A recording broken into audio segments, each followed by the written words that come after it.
sensitive to say for you. Look at him. But to those that's tough enough, the We episode got him. host, Black and Unfiltered Podcast, Unfiltered Opinions. Look at him. You gonna get these jokes? You gonna get these thoughts?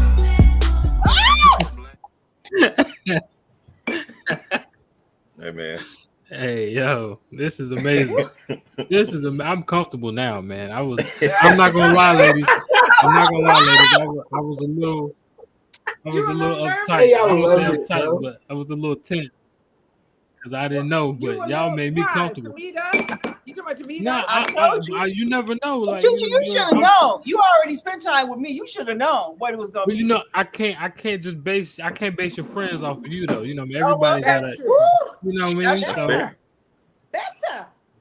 so I was a little tense, but I'm comfortable now. I'm good. Well, she Yeah. done smoked weed for you. Hey, She smoked the weed done for loosened you up and to relax. everything, bro. You feel me? I'm good now, but I'm good. You happy? You happy, Babette? I'm so happy right now. Already, man. I get to tap my vape. Now I'm Hey. good. Now I'm really about to be comfortable. I You get to know. tap my little vape now. I didn't want to be That's disrespectful. Hey, Even I though was it's- gonna one up this episode, but I tell you what. You know what I mean? Even though it's our show, we still like to show love and be respectful. So now And I then It's know like I we can ain't say gone that. off the rails and we ain't even started yet. Yeah. We appreciate that. Being you That's what behind we the gonna scenes, get the whole man. time. y'all done missed a lot already, bro. BTS real. All right. Okay, Everybody good now. Everybody got what they need. everybody good. Yep. All I need is some watermelon now. Big ass So we don't- watermelon. That we don't want to do. We'll pass on the watermelon. Okay, let me Hey. calm down. I'm sorry, Silvia. Respect. I'm sorry. Okay. All right. Hey, this is about to be crazy, man. This is about to be crazy. I can see it already. But nevertheless, bro, we're going to go ahead and get into it. Black and Unfiltered, we are back. What's happening? What's cracking? Y'all already know me, Mr. Famous Brand himself. Got a couple of the homies in the building. If you're looking at this to my right, we got the Devil's Advocate, Tucci, in the building. What's Hey, going on, what brother, up, man? though? What up, though? What's good with y'all? What's happening? It feels good to be So- seen. Oh yeah, for sure. To my left, we got the young gun with the old soul. We got Peanut in the building. What's going on, brother, man? What's up, man? Man, it's about to get crazy up in here. This is the first time we've actually done this. We actually have 3 beautiful special guests in the building at the same time. This is the first time we've ever done this. So we're gonna see how it go. And it works out because it's three males and 3 females. So this should be pretty interesting. But nevertheless, we're gonna get into the episode. We're gonna introduce our guest. Our first guest is a world-class chef. She is a proud owner of a very successful plant-based restaurant, Stuff I Eat, located in Inglewood, California. She has made TV appearances on The Doctors, Inside Edition, The Chew, The Steve Harvey Show, Insecure, and The Tamron Hall Show, just to name a few. She is also on recurring on the series The Right Turn, streaming on Tubi. She is a fitness enthusiast participating in health summit events around the country. She is a motivational speaker, personality, author. And I do want to comment, I did catch a clip on the Tamron Hall Show where you did a very impressive plank in heels, for the record. Everybody, let's please welcome Babette, Chef Babette Davis. Yay. Almost messed it up. My bad. What's up? bad. You got it right bad. there. Appreciate it. Appreciate you being here. Our next guest is the Chief Content Officer for the global production company. Is it Inyani Corp? Perfect. Appreciate you. She co-created and co-wrote the 8-episode, 45-minute series, The Right Turn. She has recurred and guest starred in several network shows, including Bosch, Games People Play, and one of my favorite shows, 911. Was part of the Billboard Top 40 charting RCA pop group Altitude, CEO of Reclaim Haven, a wellness platform, and serves as an ambassador for Healthy Heart Nation. She is a Broadway veteran, author, motivational speaker, and host, an award-winning director, producer, writer, and actress. Let's give it up for Terrah Bennett Smith in the building. My entrance. Hey man, do what you do out here. We get real comfortable out here. Is all I'm gonna say. And last but certainly not least, we got family back in the building. This person is founder and CEO of Pumpkin Studios. She's developed, sold, and produced numerous films and series, including Hallmark Mahogany's A Nashville Legacy and Spring Breakthrough. She's forged a landmark partnership with Wolper Org at Warner Brothers Discovery. She has a first look deal with, is it Cacao Entertainment? Cacao Entertainment, a $1.4 billion global media company. Good grief. You got to say that with a little face. $1.4 billion. Hot damn. She has co-wrote the gold recording winning song Quiet Time by Regina Bell. She is an award-winning writer, executive producer, director, and actress, as well as an executive mentor and coach. And if nothing else, she is the queen of kindness. Let's welcome back Silvia Mathis. What's going on, Sil? It's been a minute. It's been a minute. I'm just good to be back.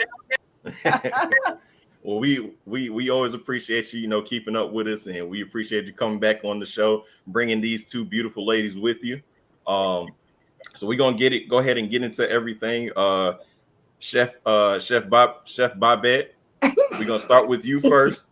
And we just gonna give all y'all the opportunity to kind of give y'all background, tell the story of how y'all got to where y'all are, because all of y'all are wonderfully successful in everything that y'all do, based off the resume that I've seen. So I just want to give y'all the platform and the opportunity to tell everyone just a little bit of background about yourselves, how y'all got to where y'all are, things of that nature. So Chef, we're gonna start with you first, and then we'll go to the next one, and so on and so forth. Okay, thank you first and foremost for having me and us. I'm really excited to be here. Silvia can't talk about y'all enough. Lord. Anyway, listen here, audience. It don't make no difference how he pronounced my name. Let me tell you how my name is pronounced. It is a French name, and it is pronounced Babette. So it don't make no difference if he called me Bebe, Bing, Bing, Bet, Bet, Boo, Boo. It is Babette. Anyway, so I am the oldest person on this panel today. Yes, I am. I'm 73, born in 1950, December 7th. And as I used to say when I was a kid, Pearl Harbor Day. I used to think that was a big ass deal. But anyway. I'm 73 years old, and I go way back. So I have seen a lot. Trust me, I've seen a lot. I've been through a lot. I have a human experience that I like to pretty much embrace because it is my own journey, my own experience. Some of the events in that experience have not been the happiest events. Some of them have been quite sad, but then there have been a lot that have been wonderful. So because I view it for what it really is, just a journey, I take the good and the bad and I embrace it all and say, give thanks to life. So I was born in 1950. My mother was third grade education from North Carolina, by the way. And she wound up having 3 kids. I was molested early at age 5 years old, and had some pretty traumatic things go on in my childhood. Have been later on in life, have been pretty much battered by men that I've decided to include in my journey. But once again, part of the journey, I was addicted to substance, crack, and met my current husband in 1990, Rondo Davis. And pretty much that's when my life really began to change, I like to say, for the absolute best. And I feel has brought me now to my purpose. I met him in 1990, gave me some books to read, and that, I believe, just completely and totally changed the direction of the journey. And I became plant-based. I like to say I began a vegan lifestyle, which has just really, really, really been awesome for me.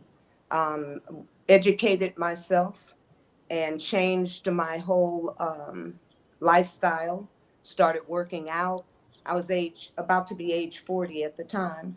I was working out, had stopped eating animal flesh or any kind of animal products whatsoever, dyes, preservatives, and was getting sharper and sharper. Had a man that I was into. And yeah, life just really began to be wonderful. We wound up with the restaurant that we have today called Stuff I Eat. It's located in beautiful downtown Inglewood, California, and very successful. We've been there since we opened our doors in 2008. We pushed through COVID, and we're still there today. And yeah, I met these two beautiful sisters on the journey and fell in love with them. And here I am today, a part of a brand new venture. It's a podcast. We call it, what we call it, y'all? What's the name of Sunday that Bites and podcast? Tidbits. Sunday Good Bites Lord. and Tidbits. What? Oh yeah, that's because I'm the oldest. Yeah, it's called Sunday Bites and Tidbits. Actually, Tara and I did it for a while, and we had to take a break because she just got so busy. And now we're back, and we've invited Silvia to join us, and yeah. So, and I'm on the show with y'all. So that's my life. That's my story. And I'm sticking to it. Well, God bless it, man. God bless it. Amen to all that. Thank you for being so open and vulnerable with that. Definitely an eye opener. But part of the journey, boo. Oh yeah, for sure. You gotta. I always feel like you gotta embrace the story. No matter where it takes you, you gotta embrace the story. Hey, do you know how many people I have encouraged by telling my story? I can only imagine. You know what Joe Biden say? When you fall down, you gotta get your ass up. Anyway. Now he would know all about that, wouldn't he would know a lot about getting back He might up. know about falling down. He might get somebody to get him up. Just stop. You got two left You feet. know a whole lot about that. Whether walking, riding a bike, whatever. He gonna know about it for sure. but for real, thank you for sharing your story. That's Thank you beautiful for having real. me. Next up we got Miss Terrah. Yeah, so my life was just so privileged. I have no idea what she was talking about. All that Hey, yo. Not. But sometimes you pretend like your life has been, all upscale. So, I had a butler and a nanny, and I none of that. I grew up in the South Bronx. I was a tough chick. New York City, New York. I started doing theater. That was a way for my mother to keep us off the streets. So she got us involved in the arts. And she died when I was 16. So I technically at that point was kind of parentless, but I had aunts who raised us. At that point, I went on to do, that's when I met Silvia. I think somewhere around that age, Silvia and I met doing a show in Connecticut. And so I did a lot of theater, did Broadway. I started a record label when I think I was 19 because I wanted to sing, and that afforded me to go over to Europe and travel and sing. So, I was always kind of this budding little entrepreneur person that I just did. I'm one of those people that if I want to do something, I'm just going to do it. So if you tell me, you know, hey, Terrah, you want to, oh, I got to wait for a label. No, I don't have to wait for no label. I'll start my own label. That's me. So I'm just one of those people that don't do too well waiting for other people to tell her what to do. So came out to LA, did I think my first television project was a spinoff of this series called The Facts of Life with Kim Fields, where I was playing one of the roommates in New York City. And then I got into this recording group, as you said, RCA Records, we were Altitude. We did all, that was fun. The touring Soul Trains, all the kind of music shows we did. Then I started directing, producing. I mean, there's a bunch of stuff in between, you know. Just look me up, y'all. Just Google. Don't talk about me. Just Google. Anyway, so I did a lot of stuff. A lot of stuff. I even had a talk show short-lived on Fox. He's sitting there laughing. I started producing and directing because I don't like to wait for people to tell me what to do. So if I have an idea, I want to put it up. I'm not going to sit here while you tell me, well, I'm not going to hire you this week. So while you're not hiring me, I'm going to hire myself and then hire my friends. And that's what we do. That. I have 3 kids. I am the middle. So we go 50s, 60s, and 70s. This is the group of ladies. I'm the 60s. So I am 60. What did I am now? 60. Because I just had a birthday. I just had a birthday. And I'm trying to remember which birthday. No, I turned 66. Babette, you were 66 when we did Home and Family for the very first time, and I thought about that. You were the age I am. Really? Yeah. I used to work with Babette for like 10 years. I run her all around the world, and she was on the show. I was her manager for a long time. Yeah, but Babette and I met in choir at church when she was about 40 something. That's when we met. So, yeah, and Silvia has been one of my dear friends all the years. Silvia and I lost each other for years. And then we were at an audition in LA. And it was the funniest thing. It was a commercial audition. And we were like this, just talking to each other. Yeah, blah, blah, blah, blah, blah. She said, I have twins. I'm like, I have twins too. We did not connect. And then all of a sudden we went, ah! It was like, oh my God, it's Silvia. She calls me Deb, just so you know, I call her Deb, yeah. Yeah, so that's how we rekindled. And then because we were very close back then, but we were just talking like jigga, jigga, jigga, jigga, jigga, jigga. And then it clicked. Wait a minute, I know you. You're my dear friend. So we go way back. What else? That's it. I produce, I direct. I work with a global company called, well, I'm actually part owner in it. I keep forgetting that. I'm a partner in it, in Yanni. And we do really big projects. And I'm just excited to be here. I love working with my brothers, especially my young brothers, you know. It's very empowering that you guys are doing this. And thank you so much for having us. Y'all all could be at least our sons. I don't know about, because I don't know how old y'all are. My grandsons. Yeah, well, I'm not claiming grandsons, so sorry. They have grands. I don't have grands yet. My kids are just, they ain't thinking about it. So I'm just a mother. But anyway, so we'll talk more about me, but that's kind of it. And I have an organization called Reclaim Haven where I do helping people to rewrite their life scripts. So if you always wanted to do something and you're stuck, I do programs to help people to reinvent and redesign the blueprint, because a lot of us are living off blueprints that were given to us by our parents in their situation. And we don't even realize that we can change that crap. We can be different because we just believe that we're stuck. So I do a lot of those workshops. Is that it, Sil? Did I say everything? No, that's not it. You actually have a book. Oh, see? Yes. Dang, I got a book too. I forgot. I have a book coming out. It's called Being Bigger, Badder, Bolder, and Better. That ties in with the workshop. It's 3 acts to redesigning your life's blueprint and rewriting your script. So, but it's about being fabulous. You know, whatever age, wherever you are, whatever you're doing, embrace it. Be grand, be big. That's what it's about. So thank you, Silvia.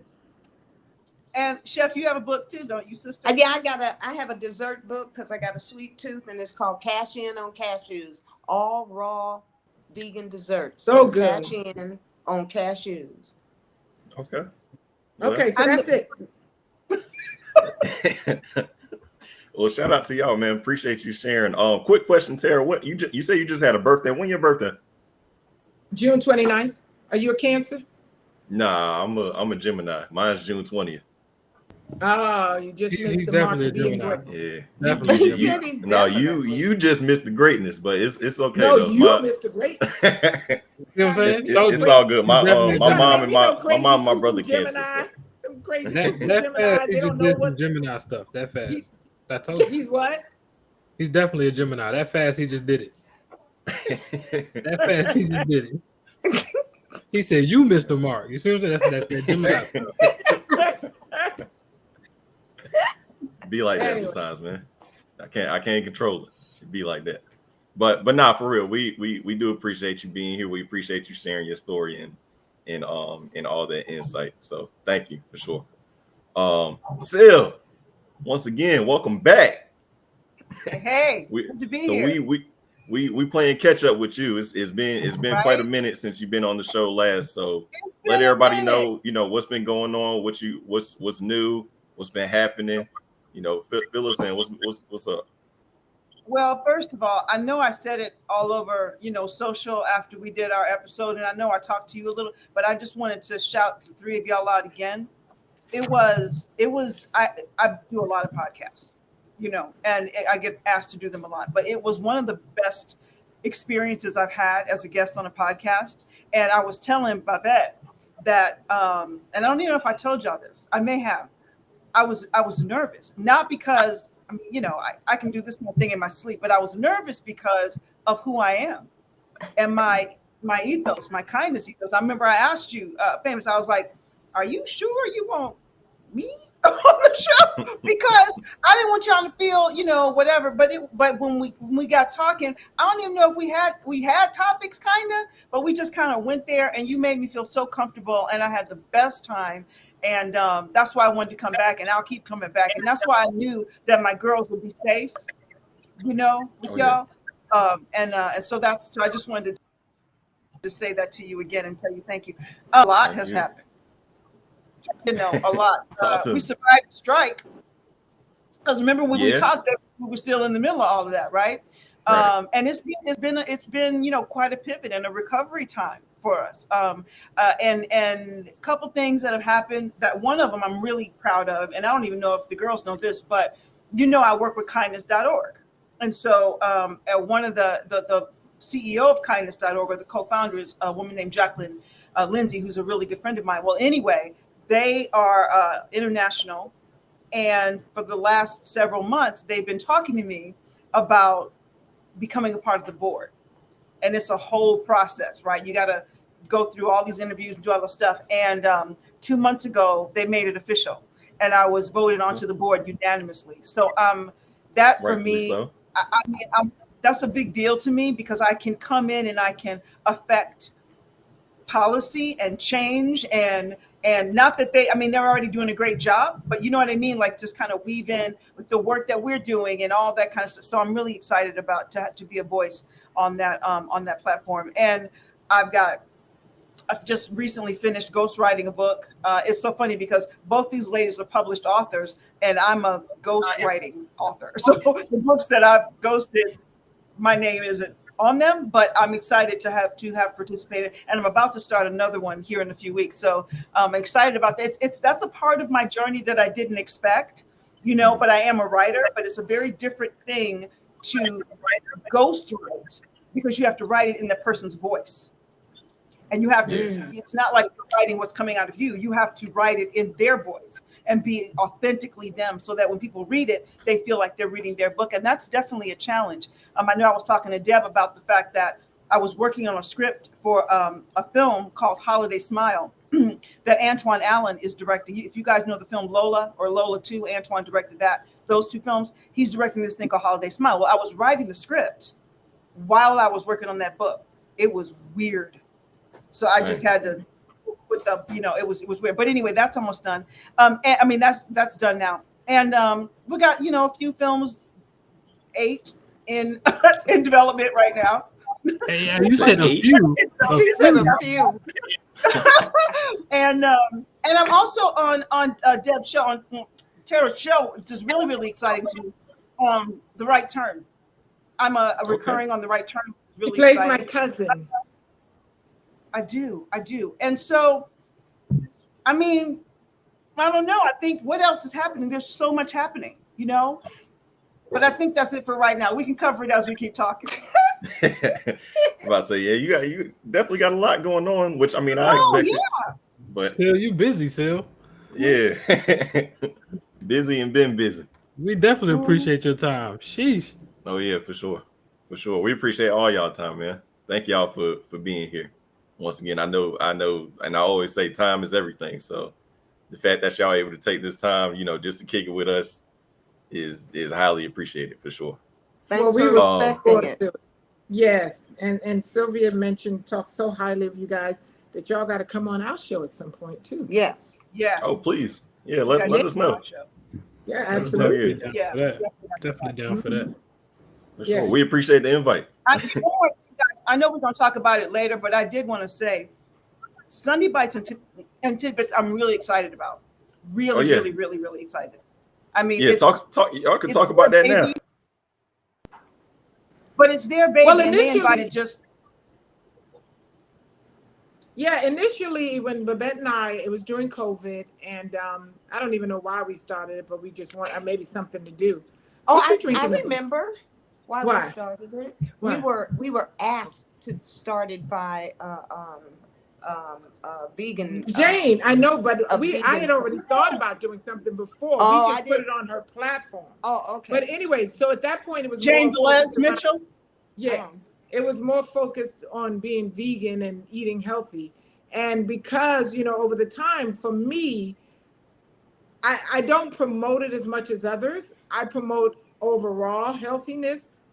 You know, I promote, mind, body, and spirit, because you could eat healthy and be a crappy mindset and have a horrible disposition and be mentally challenged because you don't take care of your mental state of being.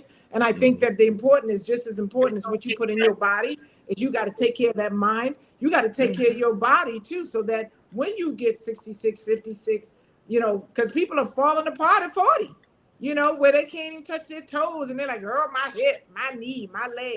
So, no, it's true, girl. And I have friends like that. They're like, I would hike with you, but, you know, you be doing those long hikes. I was like, so what, you want to hike for like 15 minutes up there and back? No, we got to get out there and get the body moving. Right. So, but people don't think about that. You know, they just think about, I feel good now, I'm going to feel good later. And that's, ain't no guarantees. So that's why the show was opened up to making people, giving information that will help people to become whole, completely whole. And so bringing Silvia aboard was because the three of us did something in Atlanta before. And that's where that picture actually came from.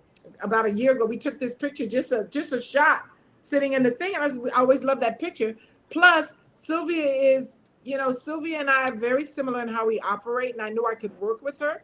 I knew that we both, you know, we all have the same aesthetics. We don't eat meat. You know, we kind of study the same philosophy as far as mindset. We all work out. We're mommies. We're funny. We're fun. And I figured, and then we're kind of, we carry different age groups, you know. I just thought this would be a really great synergy. And when I asked Babette, she said, yeah, I love Silvia. So that's why Silvia's here. And she said it just like that. I love Silvia. The thing that excites me about the show, though, too, because I've been a guest on the show, is that it really is about the whole body connection. And for me, that's really important, because you can eat right, you can meditate, you can exercise and still be evil and have a dark heart. And we've talked many times about the difference between being nice and being kind, right? Mm-hmm. And Babette and I were talking earlier today. To me, one of the kindest things you can do for yourself is to be plant-based. In my case, be vegan, because it's kind to the environment, it's kind to the animals, and it's kind to your body. It's also kind to your mind, because there are things, you don't have fog brain, you know, all the things. We'll talk about all of that on our show. We're going to go back and forth, and hopefully what'll happen, because our show is not closed to people who aren't vegan or aren't plant-based. In fact, we invite people to come who aren't. And it's not about us evangelizing someone and trying to make them change, but maybe they'll feel something and see something and experience something by hanging around the three of us that might inspire just one little thing that they might decide to change. Meatless Mondays, you know? whatever it is, right? Something that they would incorporate, because again, the show is not just about food. It's also about mindset. It's about your spirit. It's about garbage in, garbage out. What are you putting in your eyes? What are you listening to? You know, it's about all of that. And we're kind of, you know, since we're so serious and stuffy, you know, we're going to be light and fun, and it's going to be what it is. And I do like the fact that it is the 50s, 60s, and 70s, because 50 don't look like it used to look. 60 don't look like it used to look. 70 don't look like it used to look. You know what I'm saying? Damn, I mean, no. it just doesn't. You know what I'm saying? I mean, you got we could talk about the people who are in those age demographics. What do they look like and what are they doing? You know? And so that's what it is. And that's why one of the reasons I'm super, super excited to be a part of it. And that's another thing that's happened since we last spoke. And for me, it's pretty thrilling. It's pretty thrilling. Yeah. I just wanted to add one other thing. You know, I am all about, I prefer for you to learn by having not waiting until you have a need, meaning that the doctor tells you something's about to fall off and now you're running around. Because I get a lot of those calls, girl, what should I do? Shit. They told me this, girl, what should I do? Yeah, well, you know, things are falling off. And it's unfortunate because now, years ago, said, well, my grandmother did this all her life. Yeah, but the food wasn't as bad when they were eating. You know, they were having fresher things. Now everything is done in a lab. You don't know what they're sticking in these things, and everything that you're eating, you know, that they're eating, you're eating. I stopped eating meat back in 1979, and there was nothing to eat, you know, but lettuce and some ranch dressing, you know. So I was always hungry. So I was really skinny and hungry all the time. So I you know, but so I'm not an advocate in that way. I want people to find what works for them. I'm not, you don't never be around me and you feel like you gotta not eat what you eat. I want you to take your journey your way. And, you know, but know that I will be an example of information that could hopefully enlighten you in some way to say, you know what, I'm just going to try this. Because everybody I take to some of the restaurants that I love, whether it's Stuff I Eat or that's an inside joke. Restaurants that I love, like Stuff I Eat or Ma Kim, there's vegan sushi, there's all these places, and all of these are regular meat eaters, and they just are like, okay, I could eat here all the time because you're just not exposed to it, so you don't know. And if you can find like one day to replace something with something else, you that step closer to making sure that when you're 50, that you can still touch your toes. And like Babette said, don't have to call Life Alert to get up, because nobody wants to be old, lying in the bed and can't move. You know, that's not the quality of life. You got to press that button. You know, we want quality of life. So, but that's not what we're here to talk about. But that's our background. That's somehow we got back to. Anyway. Well, y'all can edit this out, but I want to say one more thing about Chef, because when we were in Atlanta, Terrah just talked about it a little bit. When we were in Atlanta, we cooked together, the two of us. And Babette made that chocolate avocado. That thing was crazy. It was so good. And I made a chili. Macaroni and cheese. But we invited people who weren't vegan to come to this private tasting, and they practically stuck their faces in the pots and licked the bowl. True. Remember that girl? Yeah. Girl, there was one girl. Babette makes an avocado parfait that tastes like so good.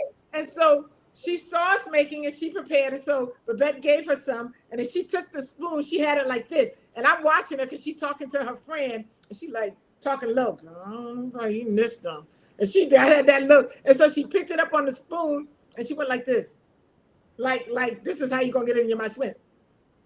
That's what she did.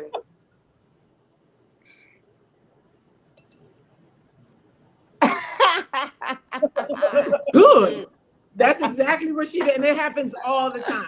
Food back in the day used to be horrible, but now it's just not. You can eat everything. There's ice cream and cakes and all kind of vegan donuts and all this stuff to just alleviate. What you don't want to do though is become a vegan junk food eater, because then that kind of like, you know, it defeats the purpose. But anyway, so but y'all can hit us up anytime you want to have any questions. But you know what? I kind of feel like I push a little bit more because I am the age that I am, and I started this journey at age 40, and I know what the lifestyle has done for me personally, but I also understand that being a part of the human species and this being my planet home, I also have a responsibility for the planet. That's part of my responsibility too. It's like me in my house. I take care of my house. My part. There's a certain way I take care of my home, and the planet is my home. So, it's a little bit more like a oneness thing for me right now. Just I just want everything to be. I just want to take care of the whole, if you will, and so. I being on my purpose, if somebody asks me a question, I'm gonna be quite frank and quite honest with them about how I feel. And that's not to say that I'm running 100, because I am not. I don't know of one human on this planet that is running 100, and that includes myself. But I know that in 73 years, I've got quite a bit of experience and positive experience. And I feel like I am able to share some really good stuff with folks if they open. But anyway, yeah. Oh yeah. I mean, that's facts though. If nobody else, 73 years, that's a lot of knowledge and wisdom to obtain. Yeah. So Word of God. yes, you got to know something about what you're talking about, Right. with that much experience. And look at her. Oh yeah. And we don't get plastic surgery like some of the people in the world. And they be trying every time. Talk your talk, Terrah. Do you know that with they the lips now? so much about? She got Botox. You could tell she got Oh, that's how them lips look. Stop, Terrah. That's Terrah. Talk your talk, Terrah. Yeah. But sometimes them lips kind of do look like that. They look like that. Yeah, it looks stupid. Let's be blunt. It looks stupid. They used to call me Lipton growing up because I had lips. You got beautiful lips. Yeah, and it was horrible. It hurt my feelings. It was called me Lipton. But now everybody walking around looking like Lipton soup that looks kind of dysfunctional. Yeah, that is so much more. You do that good. Because I have lips. It's easy. I got a lot of lips. You could play that part. Kindness. That part of somebody that just did it. Anyway. Where's this conversation going? What are you talking about? It's going off the rails. Kind of work. I did have breast implants, but I've never gotten any work on my face. And what some people that are not melanated, they don't seem to fully understand that in a melanated world, you can go years and years and years without breaking down, without the face breaking down. And praise God for the melanin.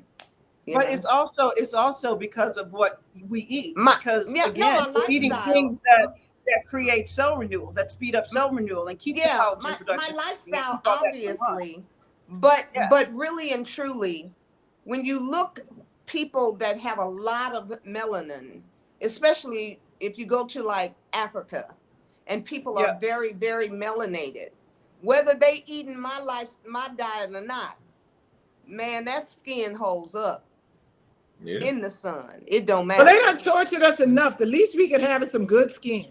The whole At least that. Because the people, they done beat us down. They tortured us. And now they trying to come back again to torture us some more. Oh, what is this project 2025? Who gonna go backwards? Who is about to? I'm sorry. Oh no, we gonna get into that for sure. But before we do, I'm gonna of course run the promo clip for y'all. But real quick, before we do that, just plug the podcast in. Let them know when it's gonna start, where they can follow y'all, where they can tune in, all that good stuff. Go, Sil. Is that me? Oh, yes, you, baby. Because on the platform, I don't remember none of that. It's Sunday Bites and Tidbits. Look, we're gonna be everywhere. We're not gonna be our first episode will be live. It'll be the three of us on August 4th, just talking about the show, talking about ourselves, introducing me to the people who already love the show. And then after that, we're just going to have a great time. And it's going to come on every Sunday. And we're just going to have guests. We're going to talk about things. We're going to just get into it and have a really great time. So really excited. And we're going to be in all the places. We're going to be in all the social platforms, but we'll also be, people will be able to get us audio as well on, Apple Podcast and all the places as well. So yeah, we're excited. Very excited. All right, and y'all heard it here, man. Make sure y'all tune in Sunday Bits and Tidbits, beginning back on August 4th at 5 p.m. Pacific, 8 p.m. Eastern. As you can see, you can check them out on Instagram, Facebook, TikTok, YouTube, all the platforms. Sunday Bites and Tidbits. I kind of like bits though now. I'm like, Bits is kind of tidbits. Bits and Bits and tidbits. Because it was bites because we used to eat on it. We were Right. foods, but we also given bits and tidbits. Exactly. Okay. My apologies. That's all right. That's okay. We ain't mad at nothing. But yeah, we're gonna run this promo and we'll be right back.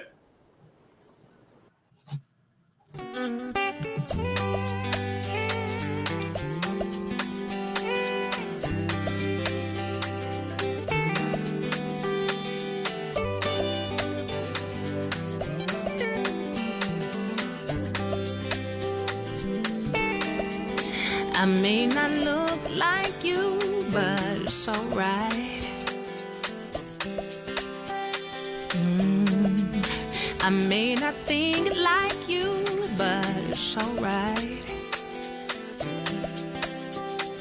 Yeah, 'cause the sun will rise each day and set each night, and the earth will keep spinning around. Keep spinning around, round. I may not speak like you, but don't you fret. Ooh, that was nice. Yeah. All right. That's our friend There Bridget. you have it, singing man. the country You said that's western. who? Our friend Bridget. Bridget Bryan. Yeah. Okay. the Shout out to Bridget Bryan, man. Beige. She changed her name. Lord have mercy. Yeah. Bejid Majid. Anyway, she's a phenomenal singer. Yeah. Toured with You everybody. can tell. She can't say I can't tell her name, so hopefully she won't watch this. I told you my name 9 times. That's bad. That's crazy. Nevertheless, man, make sure y'all check out Sunday Bites and Tidbits beginning August 4th. We'll be live every Sunday. Yeah, man, check them out, and we're gonna be up there too at some point. So make sure. Yes, y'all you tune are. in. You definitely coming on. Oh yeah, for sure. We can talk to you about your journeys. Oh yeah, we can get into a little something. See what happens, where it goes. But yeah, so moving along, getting into the topic of the day, and obviously it's probably the biggest topic in regards to politics right now. Project 2025. It's been plenty of videos, circulating about it. A lot of awareness going on about it. We do have a clip to kind of break down just the general aspect of it. But of course, we're going to have our candid conversation in regards to how we feel about it, any concerns, any possible positives, negatives, whatever the case. But for right now, Project 2025. From many of our viewers about the presidential election. One person wrote into To The Point saying, I enjoy your To The Point presentations and appreciate that you show different sides of every situation. I see a lot of media coverage about Biden, but question why no one is reporting Trump's comments. Please explain to the American people what Project 2025 is all about. We also had another viewer that wrote in saying, please stop the Biden bashing. Please cover Project 2025. Well, we heard you. So tonight, ABC 10's Becca Habegger is explaining what Project 2025 is and where it came from. What is Project 2025? Well, basically, it's a 900-plus page plan to overhaul the U.S. government, meant as a roadmap for the next conservative president. It was developed by the Heritage Foundation, a conservative think tank, as something for Trump to consider, though we should point out Trump has stated publicly he is not directly connected to this plan. More on that soon. Project 2025 has 4 so-called pillars: policy, personnel, training, and a playbook for the first 180 days of the next administration to be written later. Now, the policy recommendation reads like a conservative wish list. They address immigration, including a border wall. While they don't ban abortion, they do call for taking mifepristone, the so-called abortion pill, off the market, among other abortion-limiting measures. The policy also calls for stronger military, removing diversity initiatives from the Pentagon and reinstating service members who were kicked out for not getting the COVID vaccine. It addresses tax and education policy, overall aiming to defeat what it calls the woke agenda. Here's the president of the Heritage Foundation on Fox News this week. We are, if President Trump wins and he elects to use some of the plans of Project 2025, again, totally his choice, we are going to close the border as a country. We're also absolutely going to end the Department of Education if President Trump means what he says, and I believe he does, about that. The personnel section is where the big changes come in. Project 2025 would reclassify as many as 50,000 federal workers as political appointees, essentially at-will workers who could all be fired on day one of a Republican president's term. Now, in their place, the plan calls for an army of loyal conservatives, and it creates a presidential personnel database of approved people. Now, there's also a training program for prospective political appointees called the Presidential Administration Academy. It's free, and most classes are between 30 and 90 minutes, aiming to educate people on how to be government employees. So, who is behind Project 2025? Well, the Conservative Heritage Foundation lists 3 people as in charge of the project, all former Trump administration officials, and some authors of the plan are also former Trump officials. So what does Trump say about all of this? Well, last Friday on Truth Social, he wrote, "I know nothing about Project 2025. I have no idea who is behind it. I disagree with some of the things they're saying, and some of the things they're saying are absolutely ridiculous and abysmal. Anything they do, I wish them luck, but I have nothing to do with them." President Biden has made this a big issue in recent days, saying Trump is, quote, trying to hide his connections to his allies' extreme Project 2025 agenda. The only problem, it was written for him by those closest to him. Project 2025 should scare every single American. Okay, so keep in mind, as of now, this is only a plan drawn up by a think tank. It's not a law. It's not a bill. It's not even an official Republican Party plan. And if most of this was put into effect, it would almost certainly face immediate legal challenges. All right, so there we go.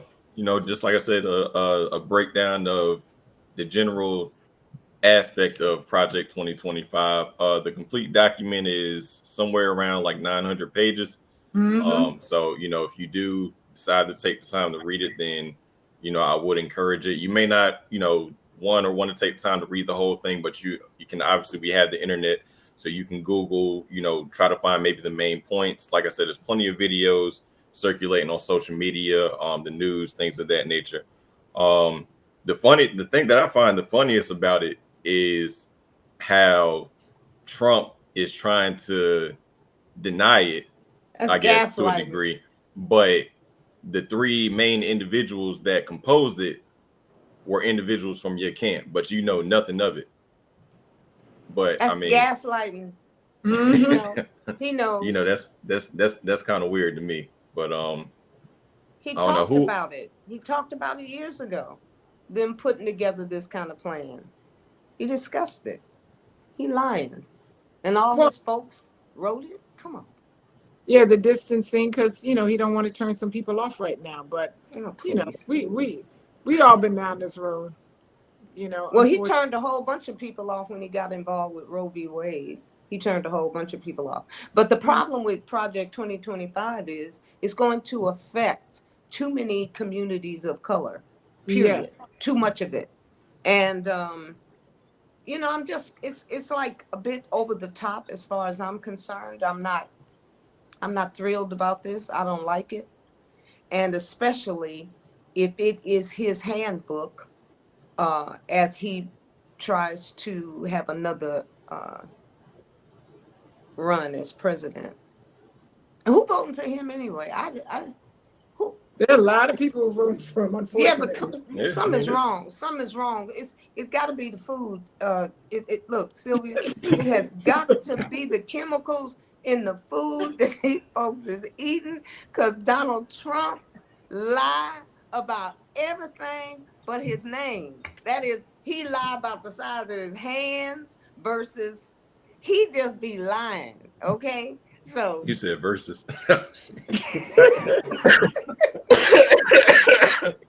Hey, only our visual people will be able to understand that one. Anybody And that's who would only, want to? only you on your But the own, thing brother. is, who would want to visualize Donald Trump's? Hey, there's a lot of things. Hey, well, hey, during yo. the trial, they already told us. The woman already said it was real little. Oh, Well, wow. we ain't got to get into that, you know. All right, I just know what we into. Sylvia, what are you covering up for? I just You know, I was looking at a interview. D.L. Hughley was on with some he killed it. newscast, but he was just saying. He said, you know, it's really interesting how the focus right now is on. You know, everybody's talking about, like with George Clooney talking about getting Biden out. And it's saying this is really not even the right time because no one ever wins at this late in the game. What really the focus should be is about this project, 2025. But so that when people are sitting down in interviews, that's what should come up. But that's not coming up. The focus is we need to get him out, Biden out. But really, that's, you know, whether Biden, you know, I mean, if Biden Our wins, media is dysfunction. You know, the that. media, yes. The media is dysfunctional. The media is and what it does is it gets everybody so twisted because if your ass is even considering voting for Donald Trump, you already twisted. I'm sorry. I was not supposed to say that. This is not a political show, is it? I mean, we talking about it. It's a political topic. So, but my point you know. is, it just twists those people up even more. Because here you are, listen, you could attach a plank to Joe Biden's back, run it up and down his back, and just stand his ass up there. I am going to vote for Joe Biden because I done already had 3 years of him, and he has not taken away democracy. What democracy did for me was pretended that I was free. That was even if that shit was just a pretend, at least I felt free.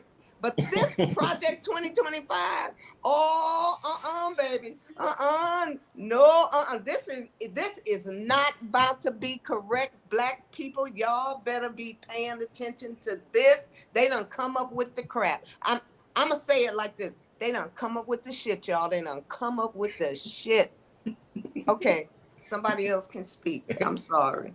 I mean, to your point, it's pretty much it's practically the grounds towards a dictatorship. Yes. Oh, yes, absolutely.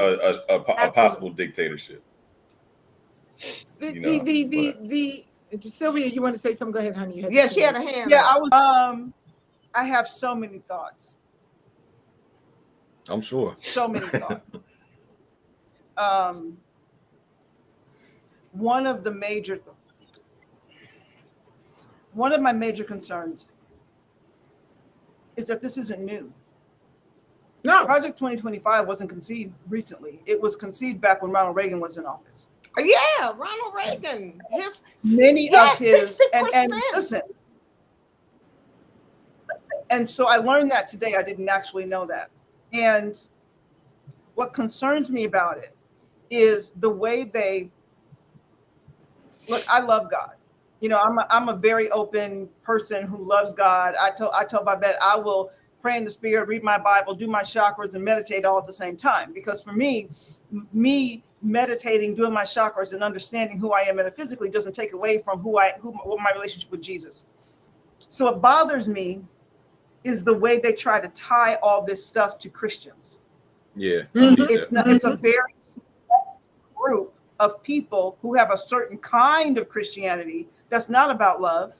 It's not about grace. It's not about Corinthians and walking in the love of God. That it's not about any of that. It's about the Pharisaical mentality that says, if you're not like us, you're bad. If you're not like us, you need to go. And it's not about inclusion, it's about separation. And it is about Black people, but it's also about women. It's about the disabled. Mhm. It's about anybody that is anything other than Elderly. what they have. It's the elderly. And my concerns are that I think Project 2025 is a distraction. It's not even something that, it's a distraction. They want us to focus on things like, let's edit all the video. Now, nobody's going to pretend like Joe Biden did a great job the other night on the day. Yeah, it was But terrible.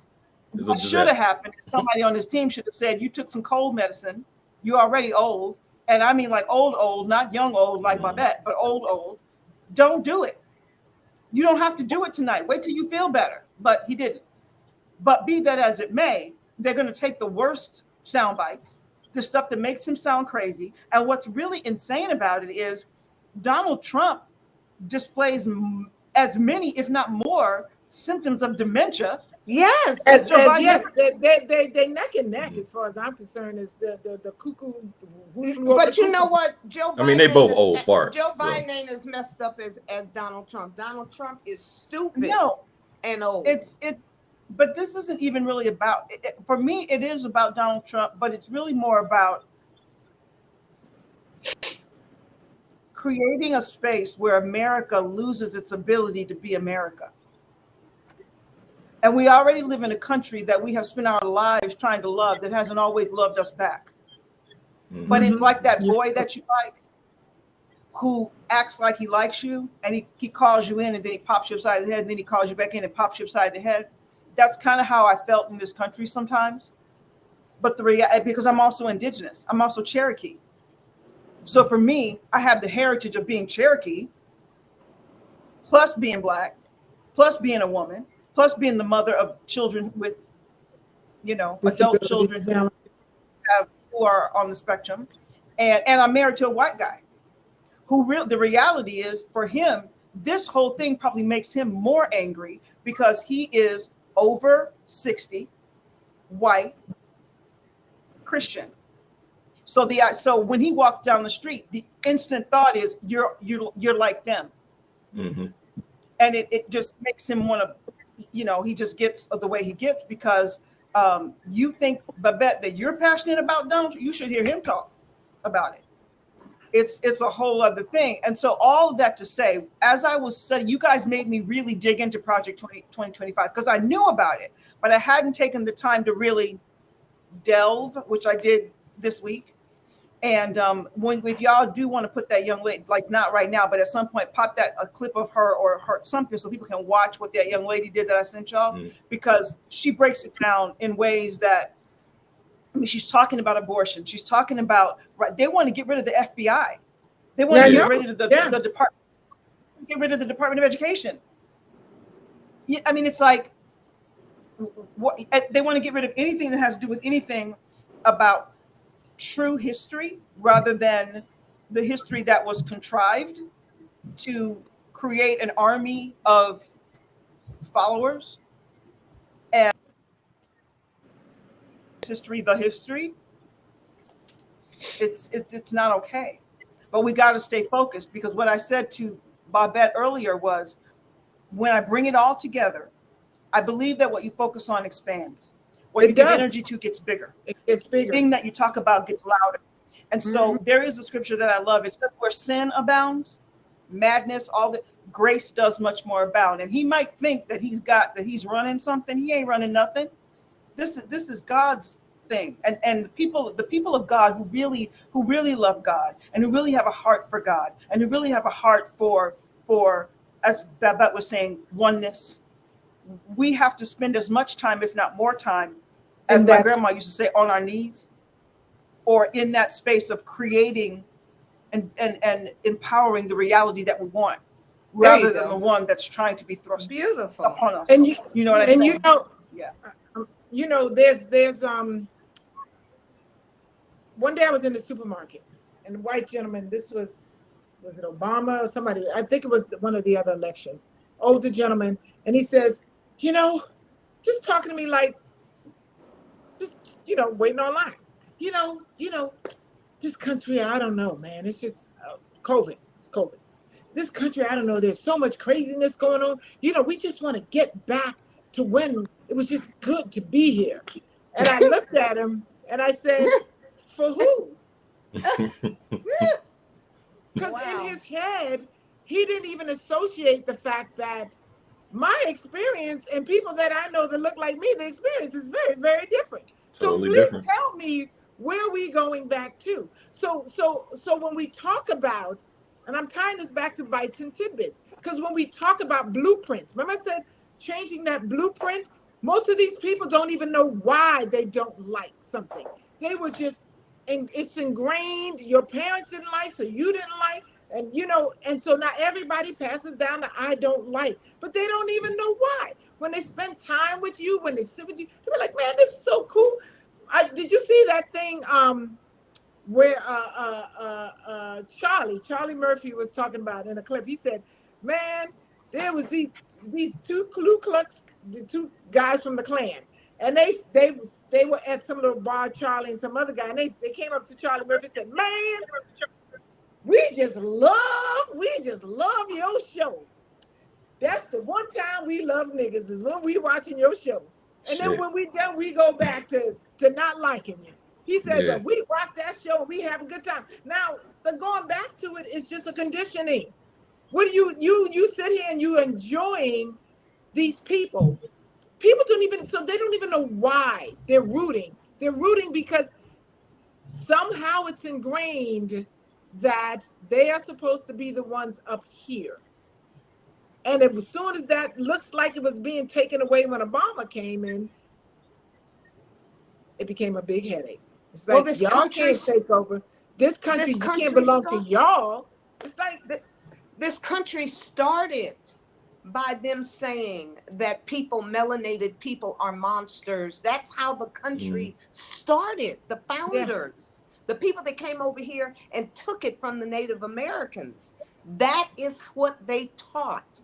That's why we're gonna make them slaves, because they animals any damn way. And if they don't look like us, and the Slavs that were slaves, white folks that were slaves, and that rebelled with the black folks, they decided, well, they look more like us. So why don't we give them some land? And why don't we just break them off with some slaves and make them like us? And we'll have all that power to back us up. And the black folks will just continue handling them. And that's the way it's been from the inception of the United States of America. It was brought that way. You know what I mean? And that is why self-love and self-care and self-knowledge is so important, because it don't really matter what the hell you think about me, because I am melanated and I can make you, but your ass can't make me. So that tells you right there who was first. Miss me. Sorry. I like that. Big fact. Well, I mean, come on, you can't take nothing from me and my melanin. I mean, I embrace it, and I am so grateful that the journey has allowed me to have the opportunity to move through this thing called life melanated. Thank you. I'm sorry. Amen, man. Why you keep good? Apologize. Good. Please don't be sorry. Please don't be sorry. Probably needs more sedative. Anyway, that's what we here for. We need more of that. What do y'all? I want to hear what Tucci and more than Ben. What y'all? What do y'all? So here's the thing that how I feel about it. I don't really think it's like a Donald Trump, Joe Biden thing. Like we're supposed to choose one or the other. Because to be honest, for me, I really feel like it's not gonna matter. And I say this because there's been certain points that I saw in Project 2025 that I'm pretty sure the Biden administration had already been aware of or already knew about. One of those things being abortion. Joe Biden is now using that as like a vote for me piece, saying that he will go back to Roe v. Wade if voted back in for the second term. My thing is why are you using something that important as a piece of leverage to get people to vote for you if you truly care about what you're saying? why are you now going to say, well, you get me back in, I'll be able to do it? Why aren't you already being proactive and changing that now, if that's how you truly feel about it, if you really don't agree with the states having control over abortion? I just feel like they just leverage off of each other. They need each other. Because I feel like it's a lot of things that Joe Biden has had an opportunity to probably go back and change and fix, but he's just using those things he could have fixed and been proactive about as leverage to get votes for his second term. To say, hey, if you get me in, I'll change this. I'll switch this back. I'll turn this back around. But we've seen how fast money has been given away. We've seen how fast laws have been changed. We've seen how fast. So we know it can be done. We know it doesn't have to be a waiting game or be used as leverage for votes. And that's the part that bothers me about any two presidents going against each other, is that they always just use one another. It's just a game to them. I feel like for me, it's always been a game. And this is truthfully not going to make a difference, because a lot of this stuff. I mean, it's politics. It's that's what I was about to say. Like the BS is that's politics. But we're talking about abortion. Abortion is not a thing. I know, but I'm talking where about across the board. We need it. Democrat Republican thing is nonsense. This doggone this electoral college. Why are we even voting? We have a guy who became president and he lost twice, and one of those times he became president anyway because the electoral college decided that for us. Then why are we voting? And that, to your point, to just what I'm saying is like, is it a game? Sure, it's a game. It's the game of politics, but he also has to deal with the Supreme Court that is filled with Donald Trump's cronies from when he was in there before. You see what they just did. You know, it wasn't unanimous. It was 4-3, but all they need is 4-3. You know, to block everything that Joe Biden might try to do. So one of the things he's going to have to focus on if he wins again is getting them out, because every piece of policy I believe it's a bit more intense. I believe it because, first of all, politics here in the United States, we can pretty much say, oh yeah, right, okay, BS, whatever. But Donald Trump is nuts. That does make it slightly different. And he really don't give a shit about nobody or nothing but Donald Trump. So it does make it slightly different this time around. And that is why I said, I done already had 3 years of Joe Biden. I done already felt what that bend over and taking it up the ass feel like with him versus a Donald Trump. Sorry. I don't give a damn how little it is. I don't want it. I don't want it. I think, you know, I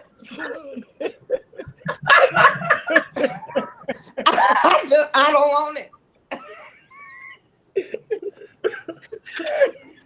Oh shit! How do we get back here, bro? Sorry.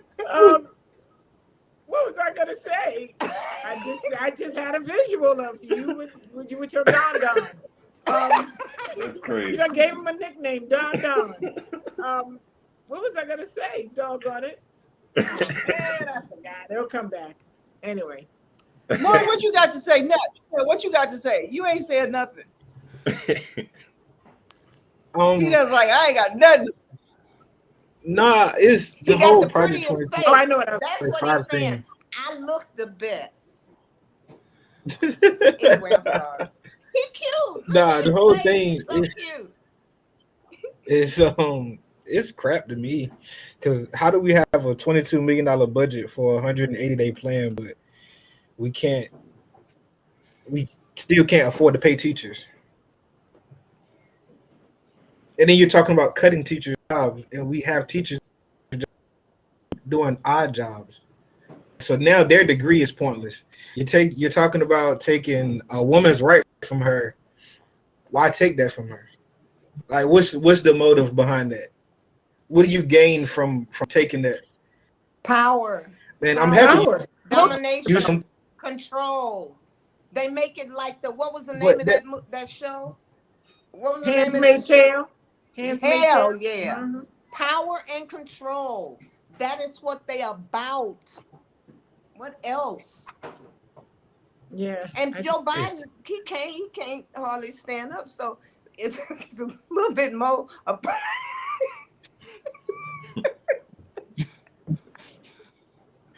But Well, I we can think lean. to Nut's point, he's talking about his heart. Like, I think he gets that it's about power and control, but he's like, it hurts your heart to watch it happen and feel like you don't have any power. You don't. But look at so much. To be perfectly honest and to be fair, no matter what you think about our government, really and truly, on the grand scheme of things, Joe, what name? Joe Biden? Joe has done a little bit more. Come on now, in terms of the student loans, that's massive. My daughter was under that umbrella, and I'm so damn grateful to him that he got rid of all that goddamn debt. I really am. And it's a whole bunch of shit that he has done that has been good and effective that Donald Trump never fucked with in his first term. So I can only speak about what we have available to us, y'all. That's the only thing we can talk about. And whatever power we do have, whatever tiny amount of power that we have, collectively, we need to use it to make sure that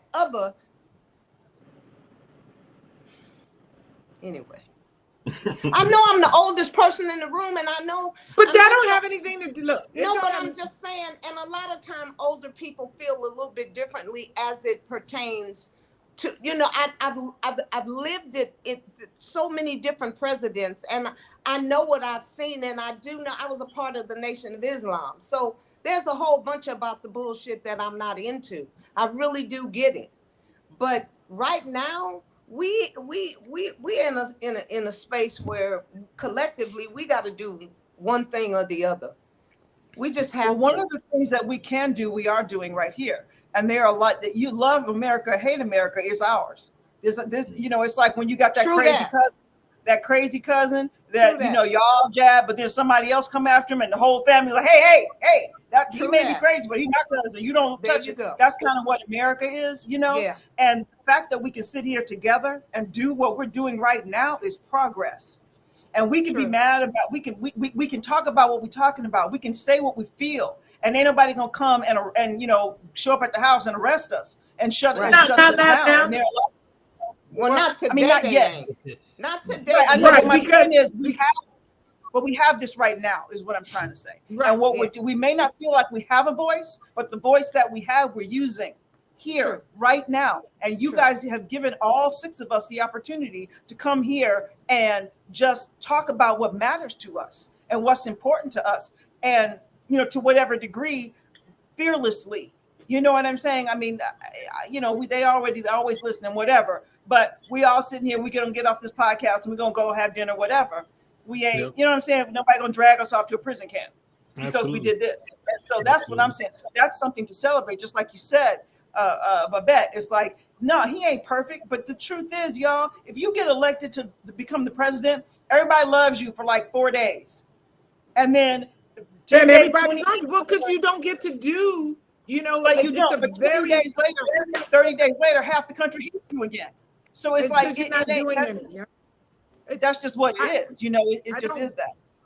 You think about it, it's like, because Trump, for me, getting in office at this time, it's got to be one of the scariest things to me, regardless of what he can do or not can do. Because when someone has done everything that he has done and then still got off, and now he's going to be president of this whole world. Do you know what that says to a person and he's already said it verbally, I can do whatever I want to do. The Supreme Court just told him that. The Supreme Court just told him. To be fair, 4 of them said that. Well, it doesn't matter. He's not. No, but it didn't pass unanimously. 3 of them said no, and they were very vocal about the fact that they didn't like the fact that it was they got 5 votes, Silvia. But you know what? This is my point. This is my point. It doesn't matter. Still got the majority. Listen, let me say this. It doesn't matter whether it was 4, 5, 3, 1. Nothing happened. Nothing still happened to him. So the point is, it doesn't matter who, because at the end of the day, if they want him to go through, they're going to find a way to put him through. And he could, so with that said, that's what makes the whole situation very scary to me, because at this point now you have somebody whose ego used to be big, but now the ego is uncontrollable because he has done so much stuff, got away with it, and still could be our president. And there's still people who will follow him blindly. So my point is, I'm scared for my young brothers like you guys. I'm scared for my sons. I'm scared. I'm just scared for a lot of different, because with where there's Trump and his ego and his immunity and his I can do whatever I want, there's his followers who, well, they believe that they have the same situation happening. So they could do whatever they want, because remember, when he was in office, there was all these white old men, boys, trying to, accosting young black people, thinking that they were back in the day. And I remember that girl said, "We are not our ancestors. We will fuck you up." Yeah, you know what I mean? Racial tension was crazy. It was crazy, but people thought that they could still do those things, but you got a different set of people now you're trying to do it with. So this is what makes me even more afraid of him coming back, is that now we're dealing with somebody who got away with everything, and can run again for president of this world. It shows you how weak the laws in this country are. What, Morris? We talked about power. How much power do we really have, or how much power is really ours when we go to vote? And if they want him in, they're do it anyway. Exactly. How Well, much they power do we wanted really him have? in before. They wanted him in before, but he didn't get in, to the point where there was almost, he sent those people to the Capitol to complain about it. That's what the big deal is. They wanted him in before, and I do believe that numbers are power. I'm going to probably always believe that, you guys. But we have to collectively show up to make the numbers what they need to be. Now, I do believe that they gonna cheat like they did before.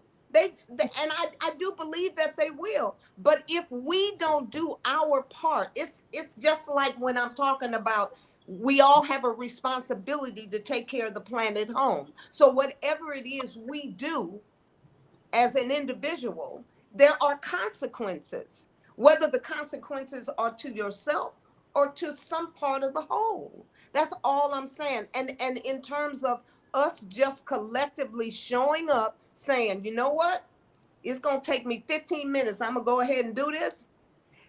Hopefully this should work. But at least you've done your part. At least you've done your part. That's all I'm saying. Now, I don't know. That's a beautiful point. That's a beautiful point. And I know we got to wrap up, so I'll say this quickly.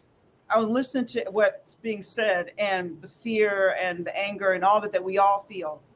But where I land is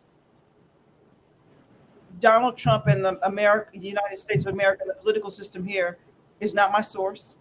Right. They're not they don't decide what my life is, no matter what they try to do with policy, because I belong to God. And so for me, that's where my, if you will, from a biblical perspective, that's where my hiding place is, but it's also where my power source comes from. That's where my peace is. My peace is not subject to the circumstances. My peace is internal. So it comes from what is in me, not what's out here trying to get to me. So that's, but to your point, Babette, what you just said, just because you don't see, and P, I'm gonna say this, just because you don't feel like I was feeling this very same thing just last week. Why am I even bothering to vote? Because the Electoral College is going to make the decision. Okay. But I heard a story last night about a man, and I'll say this very, very quickly. He was 29 years old. He was at a train station in, I believe he was in Prague. And he saw all these little kids. And it was just before the Nazis were going to come into Prague. And people were trying to get out, but they were primarily trying to get their children out. So he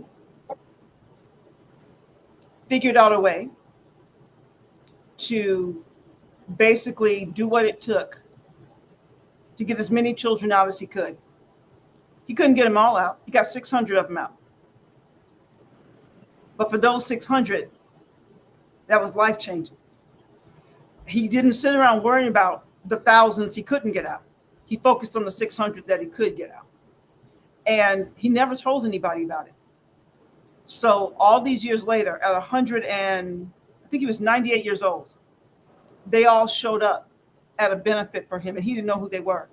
Wow. They arranged it. And they said, how many of you in here owe your life to this man? He was like, what? And they all stood up. Wow. Yeah. So what I'm saying deep. is that's deep. where we are. He could have said, well, Hitler's coming, so it doesn't matter. Who cares? He's going to take over. Well, he did come. And some of those children didn't make it out, and they did go to the prison, to Auschwitz and all those places. But those 600 didn't. So what can we do to be the voice for the ones that we can be the voice for, including ourselves? You know, that's where my hope is, and that's where my peace is. So. And I ditto that with you. I ditto that too. I stay in a place of peace and seeing the outcome and trying to be part of the outcome that I want. So these things that I do are for that reason, you know, because if people could just see an example, think different, be different, act different, then life becomes different. So if a collective group of us are living in a space of power, inner power, you know, it changes things. It does. It does change things. So it's very, very important. You know, you it have can to be, have that it's, mindset. Yeah, it's very scary out there. It's very scary for a lot of people, you know. It's anyway. Yeah, no, I mean, I feel you, and I wanted to kind of touch back on that. You know, as far as the fact of being, I guess, like fearful and whatnot, because in my opinion, and you know, like I always say, anytime that we have a discussion in regards to politics or whatever the case, I'm not the biggest fan of politics. You know, I'm not no expert on it of no shape or form. I honestly think politics is bullshit. I'll be completely honest. But with that being said, you do still have to be somewhat aware.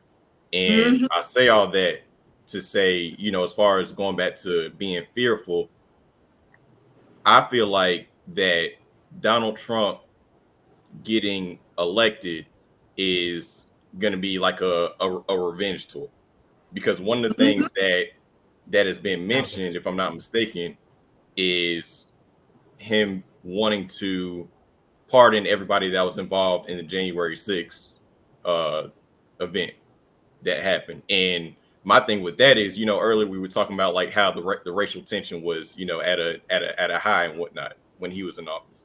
So my thing with that is, if we allow Donald Trump to be able to pardon all those individuals, that's pretty much giving them the green light to do whatever they pretty much want to do. Whatever they want. And they'll be okay because we got Donald Trump behind us. That's my point.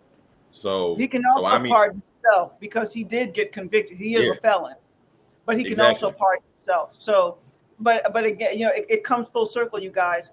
Even if they don't get pardoned, the anger that could likely explode if President Biden gets elected again is also real. So the idea that we could live in a state of constant fear if he gets elected, all the things he could do, and what happens because all the people will be angry if he doesn't get elected. So you have to decide where you're going to spend your energy, where are you going to spend your time living and focused every day when you wake up, because you could be so consumed with all of this that it paralyzes you because you can't. And it also makes the legacy that we're building, the artistry that we're creating, the podcast that you're doing, the lives that we're living, makes them seem like they don't matter, but they do matter. Everything we do matters. And even if we don't see the manifestation in our lifetime, we're talking about legacy. We're talking about for the like that old man I just told you about. That's legacy. That's generations later. The people that lived and the things they were able to accomplish because he made that decision. What we're doing and the work that we're doing and what we're creating, no matter who's in office, we all know of people and our grandparents and great-grandparents who survived Stalin, who survived Hitler, who survived Idi Amin in Africa, who survived, go further back than that, they survived Solomon. I mean, not Solomon, but King Solomon. They survived, you know, people have survived because everything's cyclical. It feels so imminent because we're here. But we got 100 years here, maybe. It's already been here before. And that's a little bitty blink in eternity. So where we are right now is it's cyclical. It's all cyclical. And again, I keep bringing this back up, but where sin, madness, hate, anger, all of that abounds, grace, power, the anointing and the power of God and the people of God does much more abound. So, and no matter how the enemy comes at us, he raises up a standard against them so that they may think that they're penetrating, but they're bouncing off because it's not about them, you know? And so that's, again, it's not that I haven't felt the fear. It's not that I don't feel it every day. I have my son, had the every time he walks out the door, by himself, he's not only Black, he's autistic. Right. So I could be terrified every day, but I choose to live in a different space because what I'm trying to create for him is something he can't create for himself. And what I'm trying to empower around him with the power of what I am creating and visualizing and manifesting in my own life is a different world. And productivity in the one we have. You know, that's where my head is. It's where my heart. But just like Babette said, I'm not 100. I'm not there every day all the time. But I try to be there most of the time as much as I can. You know, that's where my hope is. I feel you, man. I mean, at the end of the day, you know, we, you know, contrary to some belief, you know, we got a choice to make, and it's a lot of things to consider this time around. So, you know, do your research. Even if you're somebody like me, like I said, I'm not really into politics, but you got to be somewhat aware of what's going on. You got to keep you do live in a country. You do live in a country where it is governed. You do live in a country where it's governed, and for the most part, you're walking the street and you're being able to come home at night and be okay. Thank God.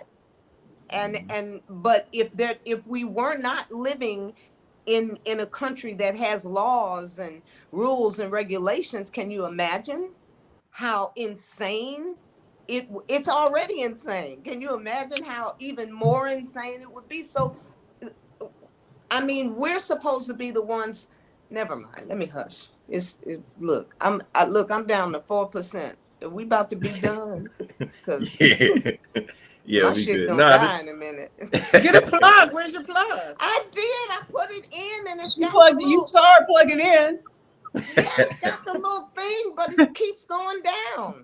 Oh, we lost Sil. Is your plug turned on? Because sometimes it's not on. No, it's on. The lights are on and everything, and it's got if I unplug it, the little thing goes away. If I plug it back in, it's there, but it's down to 4%. Okay, well, let's say goodbye. Yeah, it's all good, man. We could we'll go ahead and wrap this up. You know, this may be another conversation that we have for another day to continue on. But like I said, y'all family now. Y'all in here, and whenever we can plan out to come on y'all show, we gonna make sure that we set that up real quick. If y'all can just plug that in again before we close out, do promo and all that. Go ahead and plug the pod in.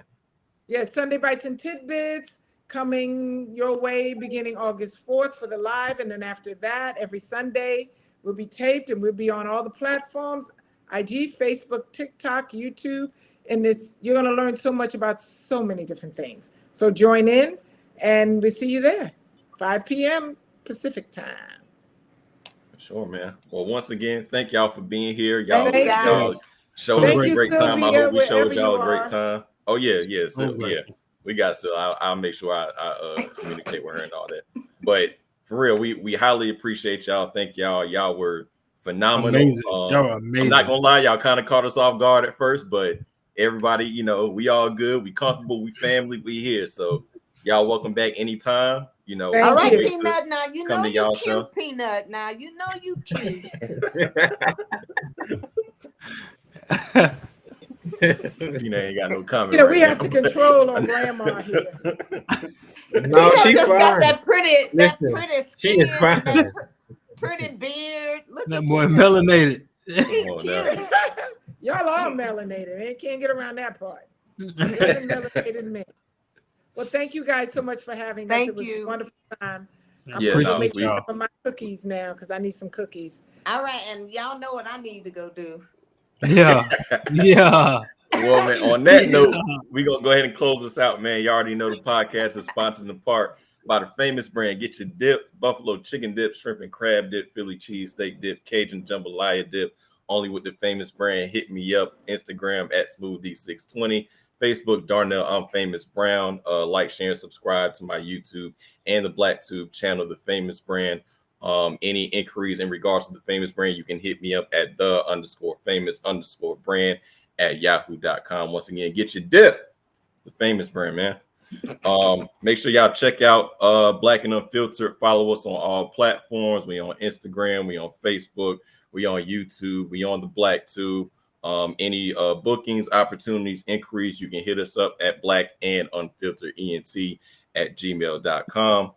Other than that, man, like I said, we appreciate y'all. Much love, many blessings. Hope to see y'all again real soon. Thank you. Everybody Bye, watching, guys. tuning in. Bye. Catch y'all next.